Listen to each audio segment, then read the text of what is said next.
I'm Lady T506. Welcome to my channel.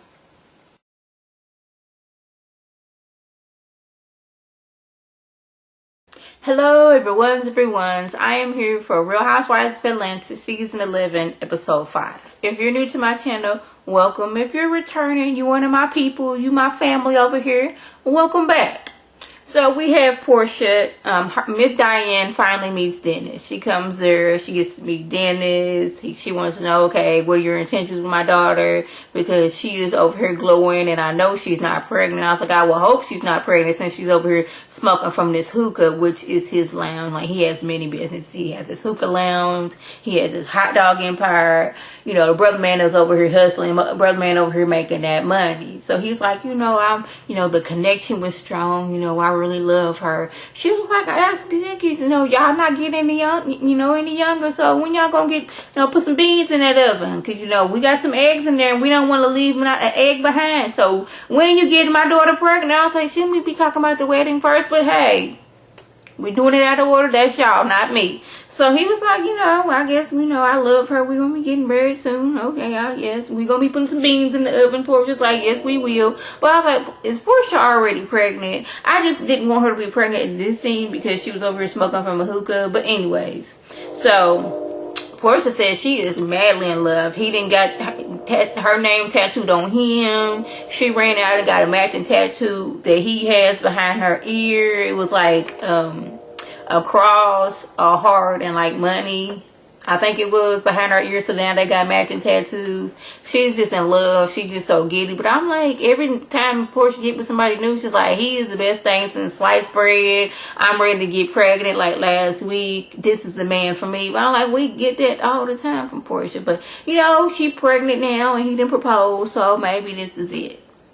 Candy tells Nene, Cynthia, and Marlo what she knows of Portia's new dude and how he has a pattern of, setting up dinners, buying Rolexes, tattooing names, like all this stuff I knew about him before I knew he was dealing with Portia. But now, like, me and Portia are cool, and I don't know how to, really go and tell her. They all agree you shouldn't tell her anything because if it's coming from you, she might take it the wrong way. And I was like, I totally agree. But I want to know how come Marlo's over shading Portia soon she comes to sit down. Like, I'm so glad that you're dressing femininely because you was over here dressing in these sneakers and pants. I'm like, sometimes people want to be comfortable. Like, just because every time we seen you not going to designer labeled down, don't mean everybody want to be designer labeled down. Maybe we don't want to spend all our money on labels. How about that, Marlo?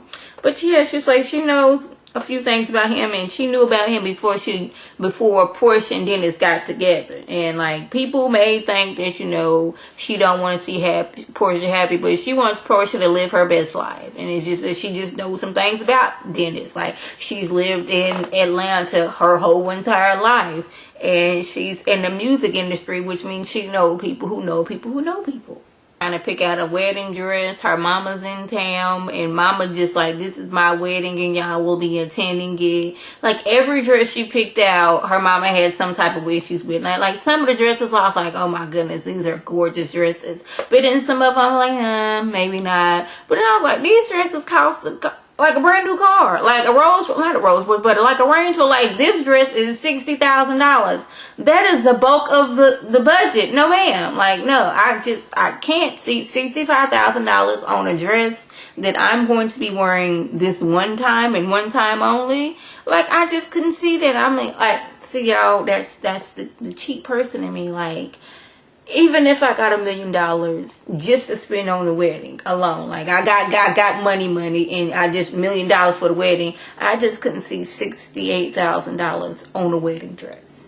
She's stressed out because mama want to add more people to the coming to the wedding. It's like, the more people we have, the more money we have to pay on the caterers. 3 people, that could be an extra few $100s. That's going over the budget of what well, these people, they may have not raised you, but they helped me and your daddy raise you, so they should be invited there. But she's like, no, man. She goes into the bathroom, she get to crying to the producer. She's like, this is too much. It's like, you trying to invite all these people, you don't like the dresses I have that got going on. I mean, I know I'm your only daughter, but like, if somebody gonna be sad at the wedding, it should not be me. to eat healthier to help combat with the cancer. Cut all that meat out of the system. We eating organic. We eating vegetables. We eating fruits. They have a nutritionist come in to help him make different kind of drinks. We're gonna add some kale. Well, I don't know exactly all he added, but I'm just example. We're gonna add some kale, some ginger, some garlic, some apple. It looks nasty, but it's very good and it's very healthy for you. Nene says how she's been trying to get Greg to eat healthy for years. I want us to both be here for a long, long time, and I want to eat healthy. And this is when they get a call from the doctor, and it confirmed that there are still some micro cancer cells in his body. And if we don't do anything now, these small cells can grow to bigger cancer cells, and they could possibly spread. So now we're looking at chemo, 2 different types of drugs for 6 months. And I know 6 months doesn't seem like a long time, but with cancer, it's destroying everything in your system, and it's very hard on the body. This isn't what Greg wanted, but this is what we have to do now if we want to make sure to kill all the cancer cells, period. We don't want to leave not one behind and it turn around and grow into something else. We need to get on this now, see what regimens you need, and get this together. So Shamari tells Ronnie how she was, telling all their business. Yeah, I told the girls we was in an open relationship. I told them how I finished it, and you had more relationships than I did, but I kind of fell in love with somebody. She didn't say that, but I'm paraphrasing. It's you ain't had to tell them all of our business. You didn't have to tell them none of that. That's our business. And apparently, when she was out here with this open relationship, she got a little close to somebody, and that almost ruined their relationship, and they was talking about divorce. But she said she was 21 at the time, and she still wanted to experience some things, but she just didn't want to cheat on. She wanted to be with him and not cheat on him and still experience some things. So now it's the twins' first birthday. Now, they have spent $10,000 and have invited over 150 people for these 2 kids' birthdays. Now, these kids have a combined of 4 teeth between them, maybe 8. We spent $10,000 on this party. We invited 150 people to this party for these kids who was napping the majority of the time. Now, what sense is y'all? I just couldn't do it. I just y'all spent all this money. I know it was a miracle. These kids, they almost didn't make it. Ronnie the third, he was having some problem where he wasn't, gaining weight, so they had to take the babies early. And I know you almost passed away. It's a miracle that all 3 of y'all here. But spending that much money and inviting that many people, it just seems excessive to me. And then on top of that, y'all spent almost $1,000 on these 2 cakes. Publix and Kroger's would have hooked y'all up. I'm telling y'all, and I know y'all have a Kroger's in the Atlanta area because my auntie be going there.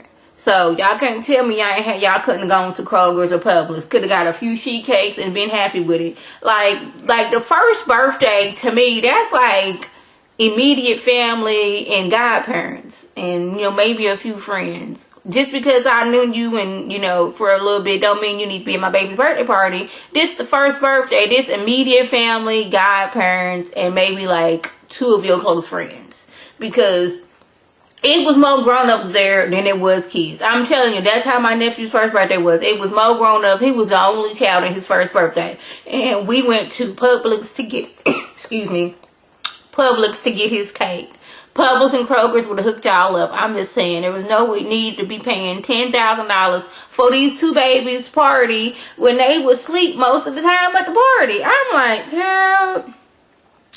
She going on about how she felt, Portia was being kind of weird and shady when she invited her. She's you can bring your niece. And Portia was she gonna be with her daddy. She's we went to elementary school, we went to middle school, and went to high school. She acting like she not from Decatur. She acting like she ain't from the A. I'm she's acting like she don't want to go to this kid's birthday party, which I kind of understood. These is kids, these is babies. I don't really know you. Well, I guess we went to school together, but was they best good friends? I don't know. But for whatever reason, Portia didn't want to go. Nene, she's there dealing with Greg, so she didn't go. The next thing you know, Eva's getting thrown out there because she was being shady towards Shamia's outfit. But like, Shamia, last time we seen you at the Bailey Q, you had like a bandeau top, and that was like, no. I'm just saying, but y'all, she out here spending money like that. I didn't get it. I did not get it at all. But y'all, I just don't want her and Ronnie to become and like fall into the reality show curse or they get a divorce, because she just be telling a little too much of their business, and I gotta see he don't want all that business out there. Lastly, somebody then went and told Portia that Dennis had a few women and they may have overlapped. Like, he was still with somebody when he got with Portia, and once he liked Portia some, he kind of got rid of the last girl, because now Portia's upset and Dennis is calling all his exes trying to figure out who was out here talking to Candy. Candy think that Nene went and told Portia, even though everybody at the table agreed don't tell Portia nothing.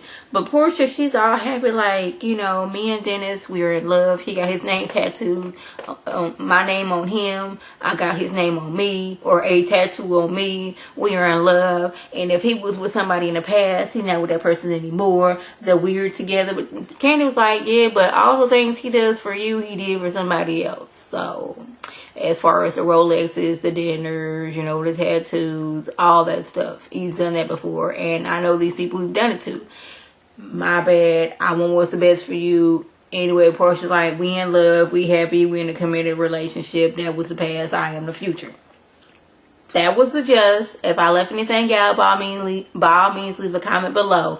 If you're new to my channel, welcome. If you're returning, you one of my people, you part of my family over here, welcome back. This is Lady T signing off. Have a good one.